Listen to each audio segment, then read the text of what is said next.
All right, excellent. So thank you everyone for joining us today. Like I said, today we're going to be looking at the rostering module, and you'll notice that there's a couple of changes that we've been working on recently, and hopefully some more to come as well. So do let us know what you think of the some of the changes that we've got, or what you might like to see in terms of improvements coming into the system. So the first big change that you'll notice is that we've sort of streamlined the buttons or the different views into tabs along the top here. So you go into staff HR and rostering, then you're still going to be presented with your roster build page, but then you've got the option here to quickly jump to the staff summary, the scheduler, your ratio intervals, the view or print page. The settings have now all been moved in here. So they used to be under center and center info. Now all those settings are under here. And then we've also got the audit log on its own tab. And in addition to this, we've also got some quick links that we've added up the top. So we didn't have these before, but now you can jump into, quickly jump to manage profiles for staff if you needed to change anything. We can jump in and look at leave requests or add leave requests when we're doing our rosters. And then we can also jump to timesheets. This is, more useful if you're actually doing the timesheets. You want to jump between the two. All right. So on our roster build page, first thing you'll see here is we've got the roster for the week that is starting. Now, this is always going to default, it's going to land on the current week. So we're currently looking at the 19th, but we can click on this and select another week. So if we want to go forward, back, depending on how far you want to jump, we can do that there. And so if we want to go last week, for example, we'll just go view roster, and that loads our roster for the past week. All right. The other way that we can do it is to use these arrow toggles. So forwards or back, it just jumps you a week at a time. So then we're back to the 19th. And you'll see we've got some information at the top about our forecasts or the estimated bookings for the week. So this just gives you an idea of how many children you have got booked and how many you should be expecting, so that you can make an informed decision about your rostering and how many staff you're going to need on in each room or location. So next to that, we've got the hours per booking ratio target. Now, the way this works is when we say ratio, we're not talking about the educator to child ratio, the 1 to 4, 1 to 5, 1 to 10. What we're talking about here is the number of bookings we've got against the number of staff hours. So it's basically saying that for each booking, we can afford to have 1.8 hours of staff time on our roster. And we can see that obviously at the 1.8 ratio, where it's all ticks. We're fine down here. And we're within that ratio. And you can now break that down by room as well. So if I just wanted to look at preschool room, again, my total number of bookings for the week against my total staff hours in the preschool room. Again, right across the board, we've got ticks, so that's fine. Now, if we do go over it, so if we're saying for each booking, we're only going to have, let's see if 1 hour puts me over. Yeah, so if we're saying for each booking, we're going to have 1 hour of staff, we can see that we've got 27 hours. So we need to either increase our attendances by 4 or reduce our rostered hours by 4. So that's a nice little guide to help you stay on, not only on top of your cost, but also making sure that you've still got enough staff. So 1.8, obviously that's just kind of what we found to be the sweet spot in terms of our ratios there. Now, as I move down the page, if you've got your roster financials permission turned on for your profile, you'll also see the roster cost report. So the roster costs gives you a breakdown of how much the rosters are costing you on a daily basis. And also the roster cost per room. Someone asked for OSH, is there a formula that you can use to work out the roster target hours? That's a good question. I haven't come across that being different. We have a ratio of 1 to 12 children. Yeah, so again, this is not based on the educated to child ratio. This is based on what's going to give you the optimal number of hours that you can afford based on the number of bookings that you've got.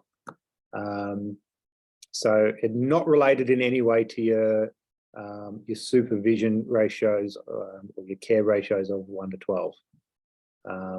That's a different thing, which I will get to in a later stage, but that's not what this is about. So I will keep moving on. With the roster costs, obviously your totals as well. So the total weekly revenue of the capacity, and then your percentage of your, basically percentage of your revenue that's being used by your rosters.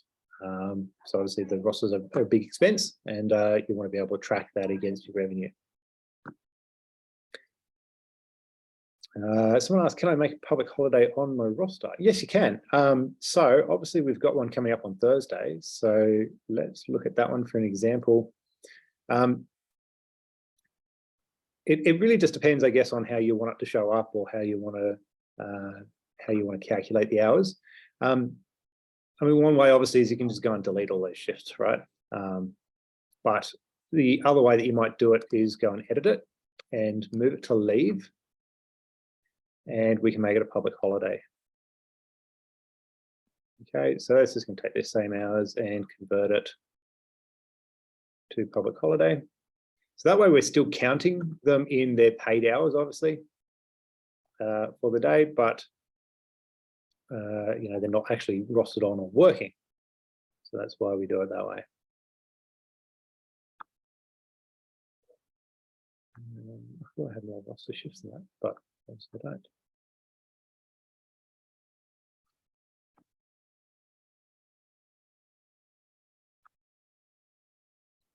I'm deleted on roster. That's fine.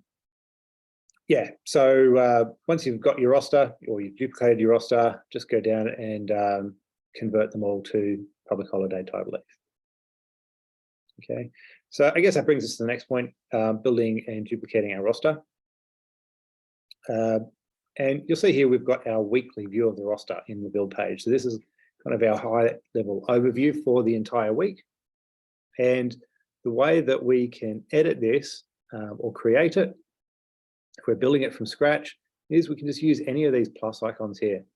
So let's go, I'm just going to refresh this page because I did some stuff. Now I can actually see, based on this information, we require a total of 3.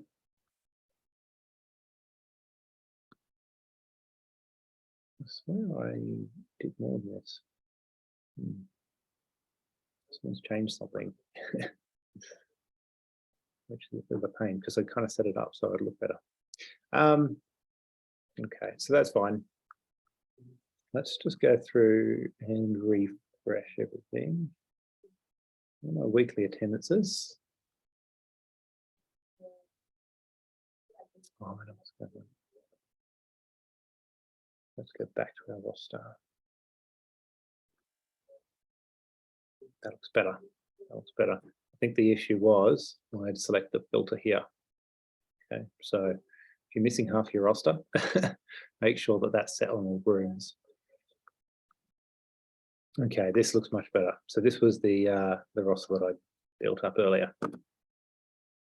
Okay, and obviously Thursday I can keep going through. I'm not going to do all of these, but you get the idea. We're just going to move these to the public holiday.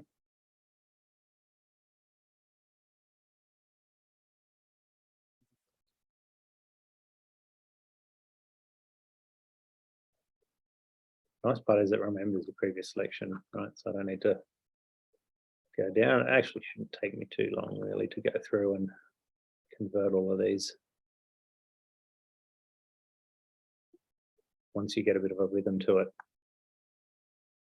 Okay, that's probably enough.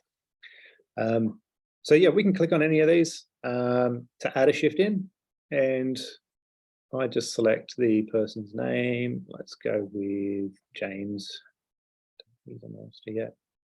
And we'll select the default shift and the lunch break time, or you can enter them manually as well. So none of these times that you've got here match what you want them to work. You can just manually type in a time. So make sure it's in 24-hour format.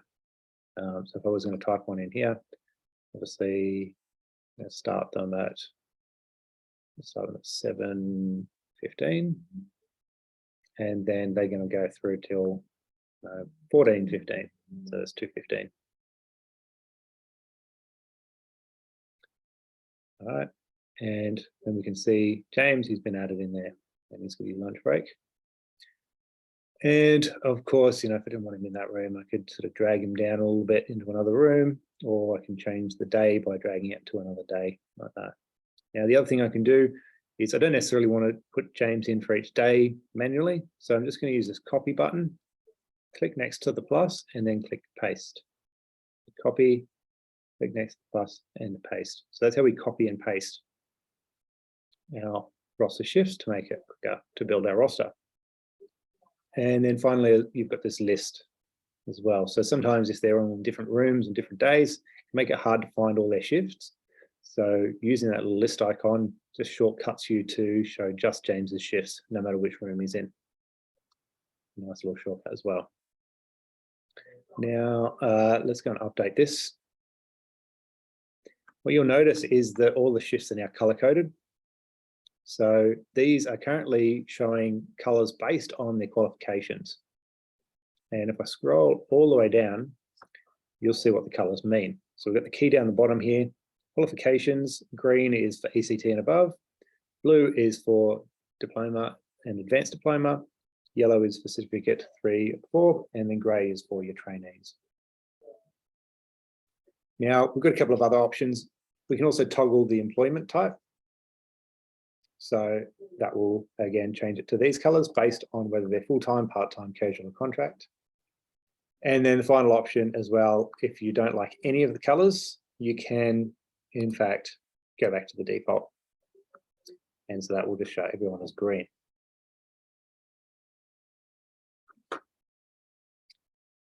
All right, so, and then we go by employment type. That's what it looks like there. And then further down the line, we'll probably allow you to set a default that you want in there in your settings. So just while we're talking about settings, obviously we can get to them up here. We have to be on our build roster tab to get to the settings. If you're on your staff summary or another tab, you'll notice they disappear. So if you want your settings, just go back to your build roster and jump into settings. So this is all of the settings that used to be under the center info. You can create your default shifts here and remove them if you just click on them, or select a time here. So let's do an early one, 7 o'clock in the morning until let's get them finishing earlier. Let's do 14:30. Okay, and that's my shift there. So that's my earliest shift.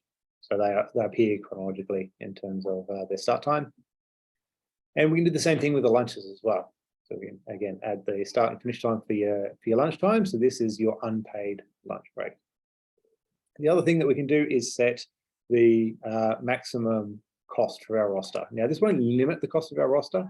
What it will do, though, is it'll throw up an error if you go over your limit. So if I set this much lower, let's set it at $1,000 my roster.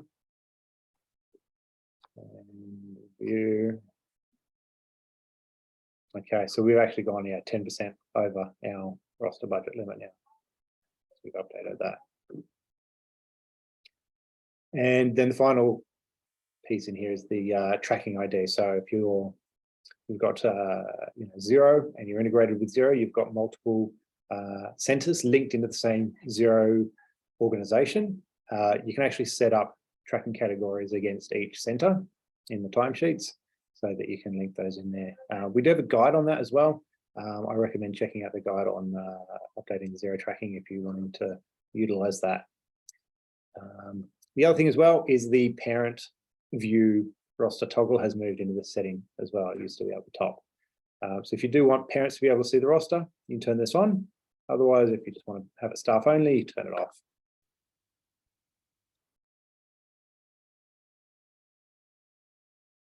All right, how are we going for time? Pretty good, I think.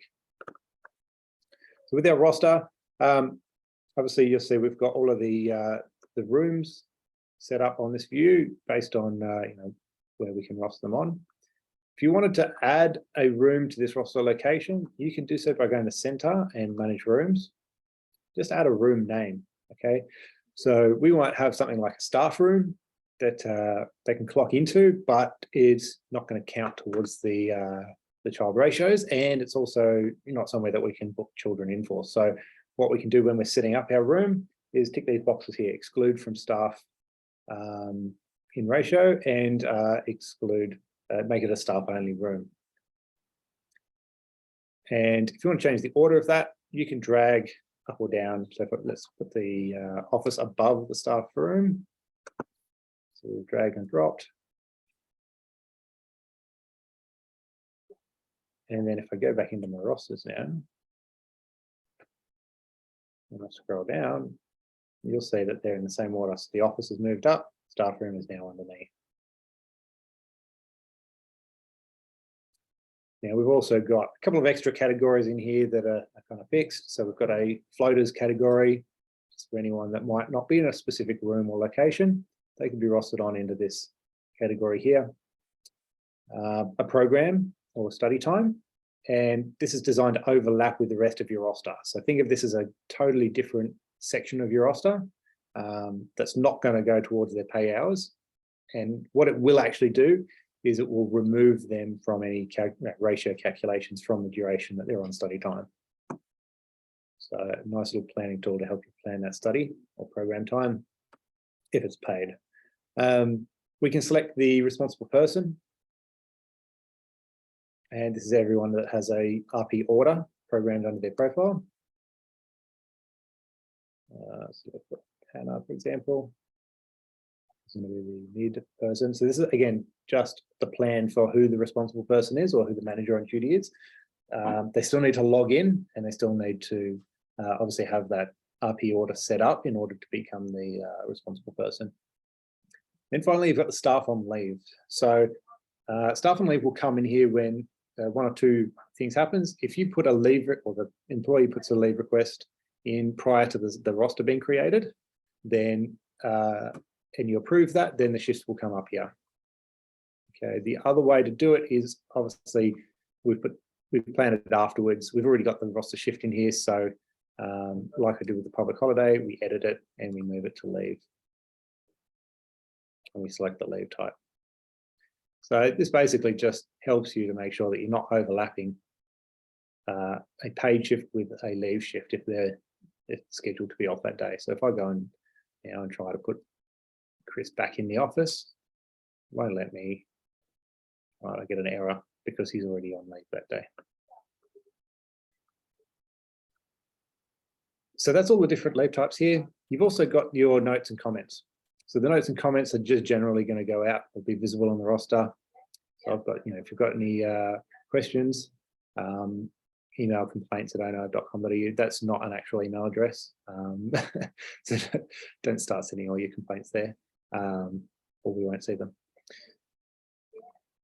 Now, what that looks like is if I come into the app, I'm signed in as myself, and I can go into show roster.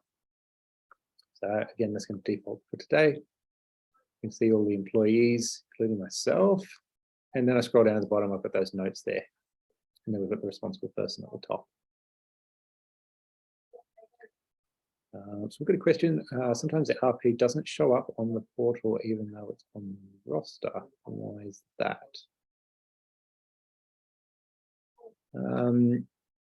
So basically putting it on the roster only puts it here in the roster.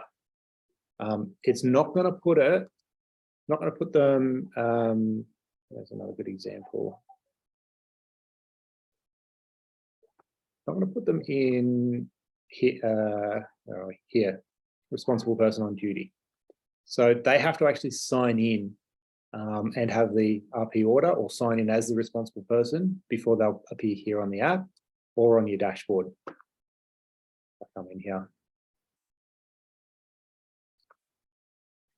So putting them on the roster doesn't necessarily mean they're going to be on the dashboard or in the app. It's just going to, that's who you're planning is going to be the responsible person for that day for the sake of rostering. Okay, now any changes that you make, I've already published this one, but I can make sure they're fully saved by going update roster.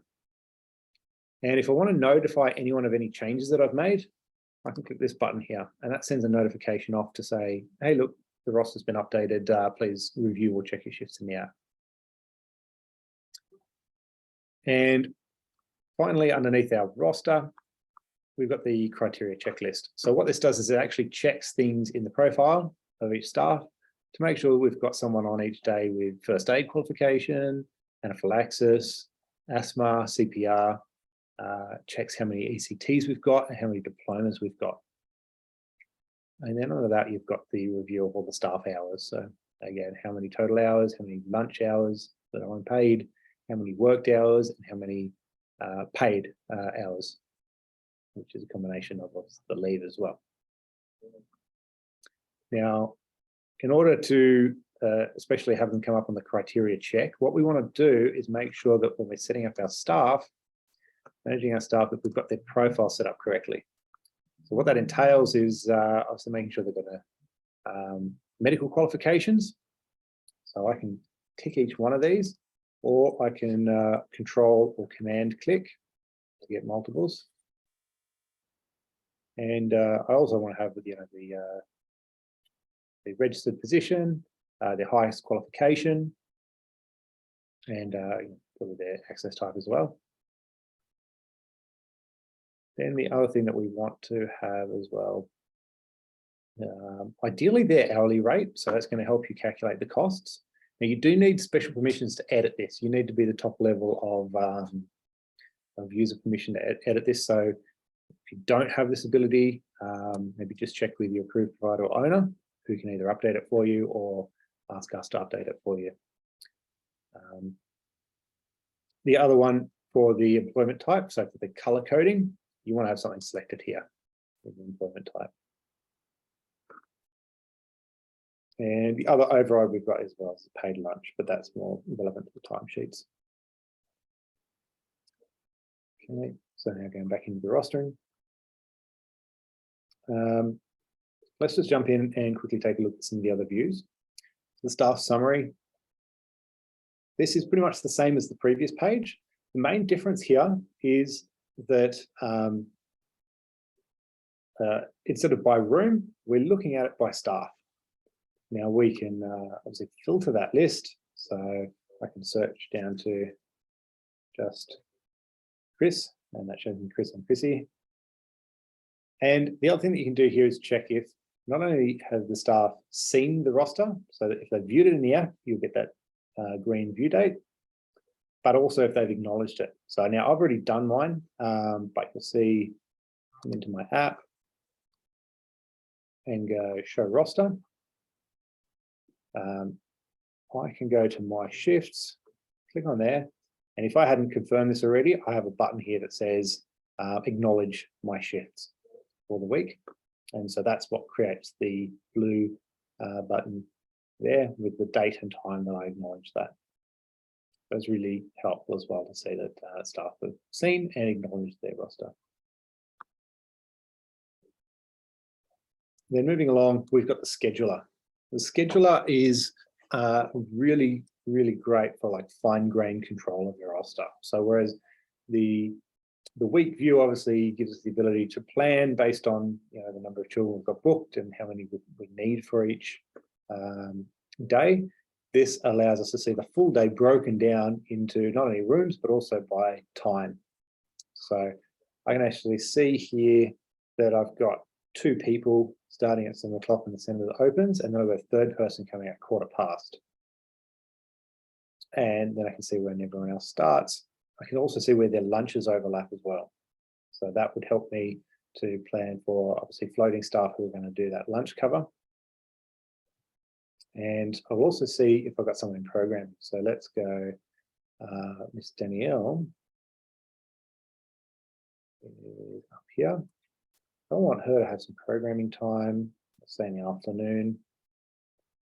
After all our lunch is finished, we'll put her on there at 2 o'clock for programming time.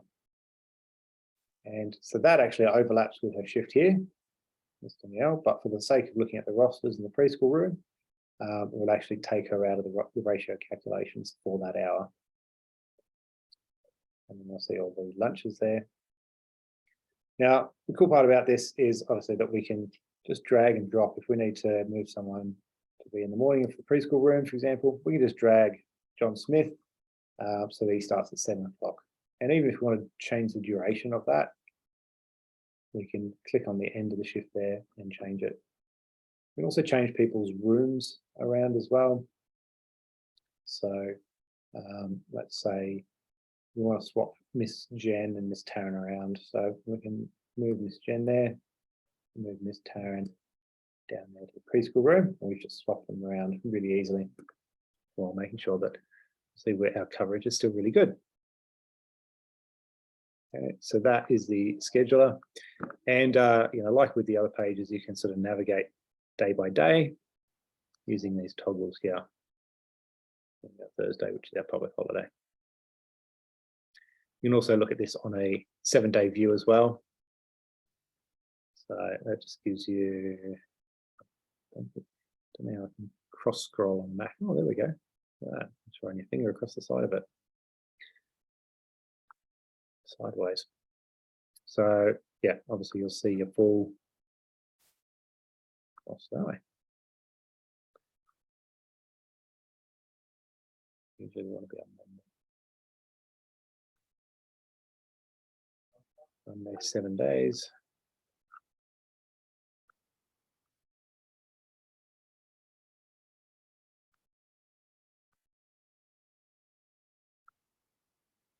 Is there also? Okay. So the last piece here as well is the ratio intervals. Now the ratio intervals are really, really useful for being able to check how many staff you've got versus the number of children. Okay, so there's 3 sort of elements to this. You've got your roster, so these are the staff that are rostered on, and you'll see that dips as well while we've got staff on lunch breaks, and then as well while if we've got anyone on study time. So the staff is the green, children are the blue line. So you can actually hover over each half an hour point to see how many children the system estimates we should have in. And then the red line is your number of staff versus your children based on age. So it's actually a live interpretation of the ratios. So coming back to, I'm not sure who it was, the lady who asked about the OSH for your 1 to 12 ratio, you would use the before or after school care.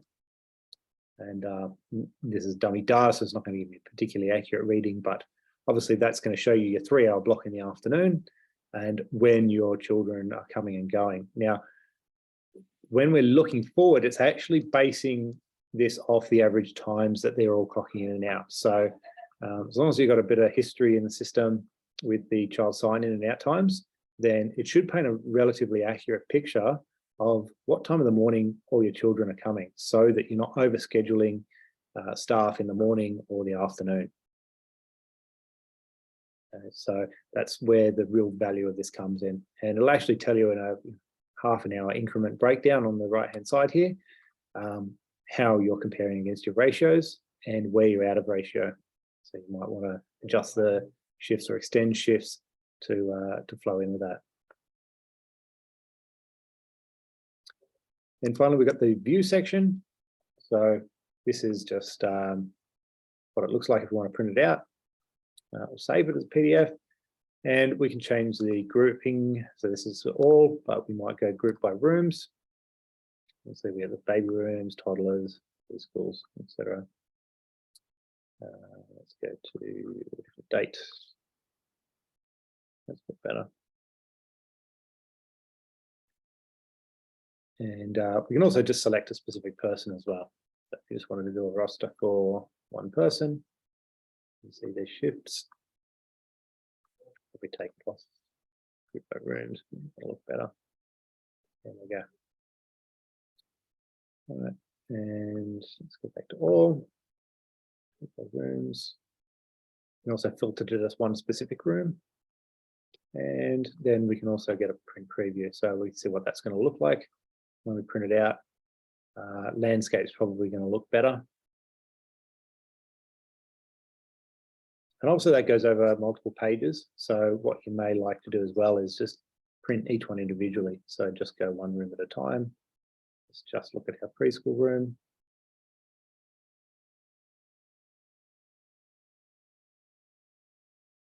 And then print. Gives a bit of a better looking roster.